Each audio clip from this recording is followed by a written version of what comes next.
Hey guys, what you're about to listen to is an excerpt from book four, and my novel that I'm currently working on. Um, this is told from the perspective of Jason Spencer Argonauts when he was 15 years old during the Agro-Sulian War. Enjoy. Incoming. Take cover. The shells screamed hellishly as they flew overhead. The ground shook with their thunderous impacts. Great plumes of earth and smoke were thrown up into the air with each hit. Somewhere close by a man was screaming for his mother. The air was filled with the cracks of rifles, the chatter of machine guns, and the roars of rage-filled, desperate men. The rain was falling heavily, turning the ground into a muddy quagmire. Jason's heart was hammering in his chest. He was certain that at any moment one of those damned green tracers that were whizzing mere inches above his head would hit its mark and kill him. He was curled up into a tight ball, waist-deep in mud and dirty water. The sound of the zinging bullets was too much for him. He covered his ears and waited for the inevitable. "I'm going to die," he thought as he glared at the headless body that lay next to him. The man had only raised his head a mere few inches to see over the rim of the hole, but that had been enough for the Sulian gunners to kill him. Jason found himself trying to recall what the man had looked like, but he found that he couldn't. All he wanted to do was to run, but he knew it was impossible. If he got up, he would become headless as well. "I don't want it to die here," he whimpered. The sound of thousands of running feet filled his ears and shook the ground under him. He pressed his face into the sodden mud and prayed that the Sulians would simply pass over him. Then he felt a firm hand grab him by the shoulder and spin him around, flipping him onto his back. "Get up, Jason," howled Captain Evans. "They're coming right at us." Jason stared up at his commanding officer in blind terror. He didn't want to fight. He didn't want to kill anybody. He just wanted to go home. "I want to go home," he whimpered. "If you don't get up and fight, you won't have a home to go back to," shouted the captain, pulling Jason to his feet and shoving his Springfield rifle in his hands. "Let's go," he cried and charged towards the advancing Sulians, firing his Tommy gun from the hip as he ran. "Hurrah!" cried the hundreds of militiamen who followed him. Jason stood still as the men passed him. He could see his comrades colliding with the Sulian shock troopers, fighting them with rifle butt and bayonet.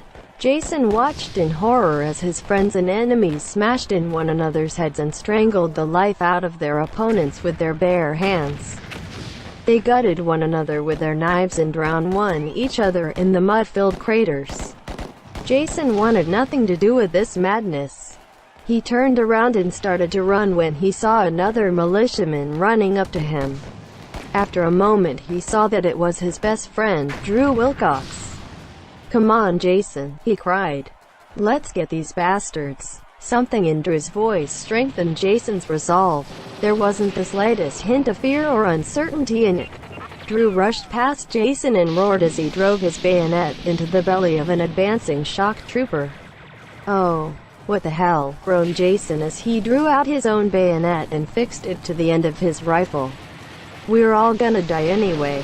Charge!" He plunged into the melee and howled like a maddened animal. He spotted his first victim, a Sulian officer. Jason aimed his bayonet for his midsection, ran as fast as he could over the muddy ground and plunged the sharpened steel into the man's side. When he tried to pull the blade out, he found that it had caught on the pelvic bone. To make matters worse, the Sulian wasn't dead. The man had fallen to his knees at the impact, but he was still trying to defend himself. He grabbed the end of the rifle with his right hand and tried to unholster his pistol with his left. His cap had fallen off, revealing his nearly bald head. The man glared up at Jason, murder and rage in his bulging eyes. Those eyes were screaming at Jason. "I'm going to kill you," they said. Jason pulled at his rifle, but the blade wouldn't come loose. The man was screaming with each tug. Entrails and blood were seeping out of his side. Each second felt like an eternity to Jason, and with each second the Sulian's free hand was getting closer to grabbing his pistol. Panicking, Jason closed his eyes and pulled the trigger. The bullet tore through the man's belly and came out his left thigh. The Sulian stopped struggling. Jason swore and kicked the man in the side of the head, knocking him over and simultaneously freeing his rifle. It was covered in gore. A loop of intestine was stuck on the bayonet.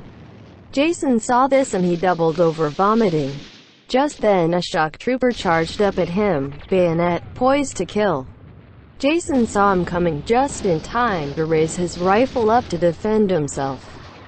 He parried the blow and smashed the man across the face with the butt of his weapon. The Sulian fell to the ground and Jason jumped on top of him, stabbing him wildly in the back as he lay stunned. Just then another Sulian dog tackled him from the side and flung him to the ground. The big man held Jason down with both hands and began to choke him. Jason screamed as he fumbled for his Browning Colt 45. He pulled it out of his holster and shoved the muzzle under the man's chin. For an instant the world went still, their eyes locking. The Sulian's face was filled with sudden realization and fear, Jason's with anger and rage. The moment was shattered when he pulled the trigger and blew the man's head off. His face and glasses was splattered with his enemy's blood and brains. Jason pushed the headless corpse off and rolled over to vomit once again. "Help me," he screamed. "Someone help me," but his voice was lost in the tumult. Another Sulian charged at him with a sharpened bayonet. Jason took aim and shot the man between the eyes. Slowly Jason staggered to his feet and looked around for his friends. He couldn't see them. He was surrounded by strangers. They were killing and screaming and fighting and dying. Their clothing was spattered with both mud and blood and filth. The air stank of sweat and burnt gunpowder. Jason hated it. He hated everything that was around him. He wanted nothing more than to go home. That's all he wanted. Was that so much to ask for? Was that too much to ask for? Jason looked up at the sky and saw the pitch-black storm clouds that thundered and boomed overhead. He stood with his head looking up, letting the heavy raindrops wash his face clean. He had never felt so dirty in his life. He had committed the unforgivable sin of murder, and what more, he found that he was enjoying himself. He liked killing Sulians. He wanted to see the fear and terror in their eyes. He wanted to watch the life drain from their eyes. He wanted their eyes to become nothing more than dead glass beads. Jason wanted them all dead. The only good Sulian was a dead one. "I surrender," screamed a voice from behind him. Jason spun around and saw a shock trooper standing behind him, his arms raised over his head. His helmet and gas mask had been knocked off and his face was caked in mud and streaked with blood. Jason saw that he was around the same age as the Sulian, and he could also see that his enemy was terrified.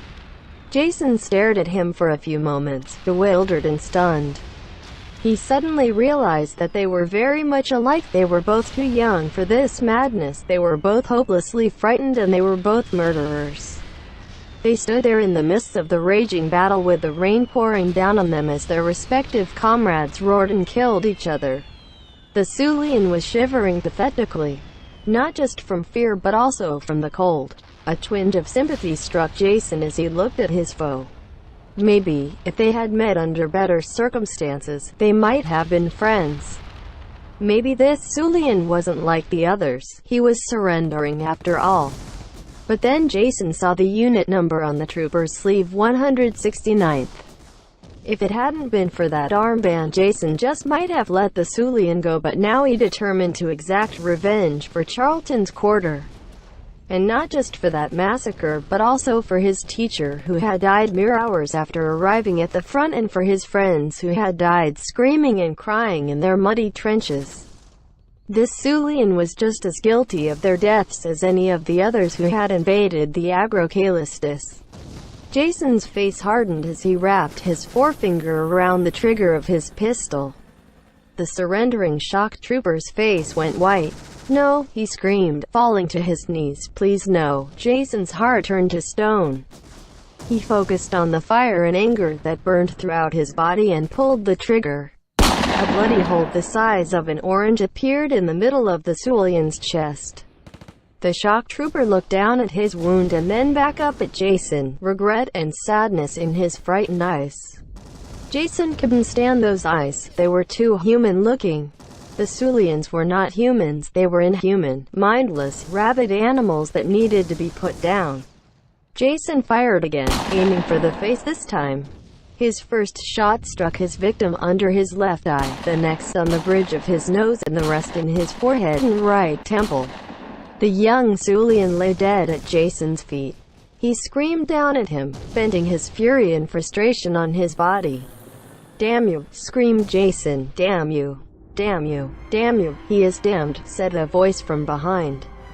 "But so are you." Jason spun around to see who had spoken. The voice was that of a woman and it sounded evil and wicked to his ears. Jason scanned the area that was immediately around him, but all he saw were the battling soldiers and militiamen, clawing at each other in the thick mud. A coldness struck Jason at that moment. A coldness that bit him down to his bones. A needle of ice seemed to pierce his heart.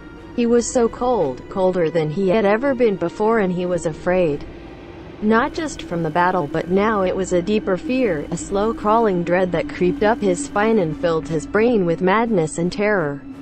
Trembling, he fumbled for another magazine from his ammo pouches on his belt and reloaded his handgun, drawing back the slide with a loud metallic clicking sound. "Where are you?" Jason growled. "Show yourself." "Right here," the voice answered in a whispering hiss.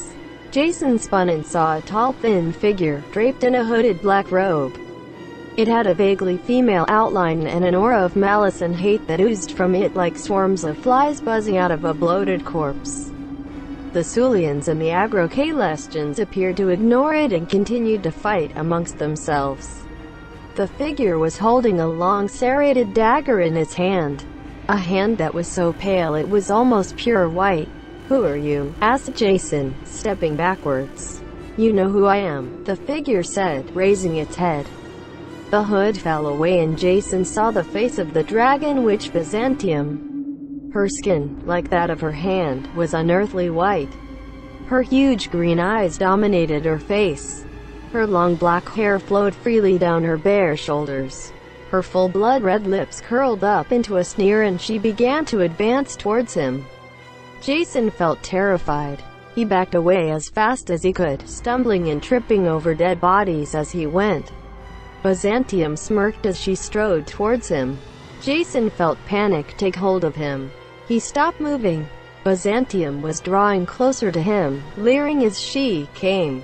Jason hated that smug look on her face. He growled and raised up his pistol, aiming it with both hands. He fired and the bullet struck the witch in the cheek. She didn't even flinch. What's more, the flesh had been torn away, revealing a decaying jawbone underneath. Byzantium continued advancing and Jason kept firing, always aiming at her head. Soon all the flesh was gone and Jason was staring at a putrid green-gray skull. The gun clicked empty as Jason fired the last bullet. Byzantium was upon him. She grabbed him by the throat and threw him into the mud while simultaneously raising her dagger to strike. Jason screamed. He woke up with a start and a gasp. He sat up and looked around. He saw that he was lying next to the bonfire which had burned down to a pile of glowing, smoking embers. It was very early morning. The sun had yet to rise above the rim of the world. The sky above was pale and cold and cloudless. Myra and the others were still asleep close by. "Just a dream," whispered Jason as he laid back down. "No," he suddenly said to himself. "No, not just a dream." Jason felt himself go pale as he recalled his murderous actions.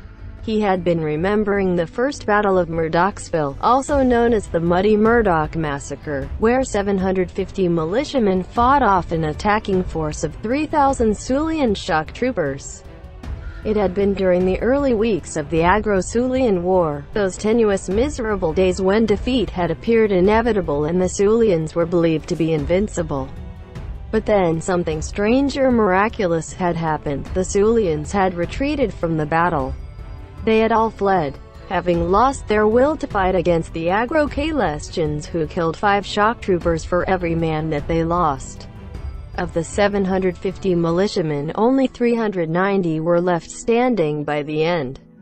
But of the 3,000 shock troopers, nearly two-thirds had been completely destroyed. Jason could still recall the feeling of sheer disbelief that he'd felt when he saw the Sulians turn tail and run for the safety of their own trench lines. "We should have been dead," he said as he looked up at the clear morning sky.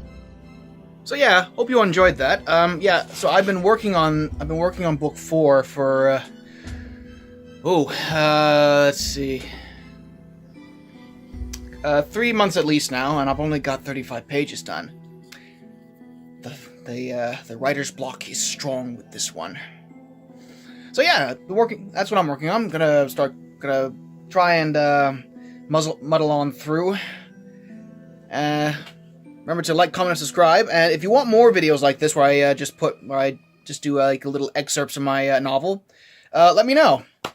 Remember, guys, this has been your host, Harrison MacArthur, Draco Pendragon. Until next time, goodbye.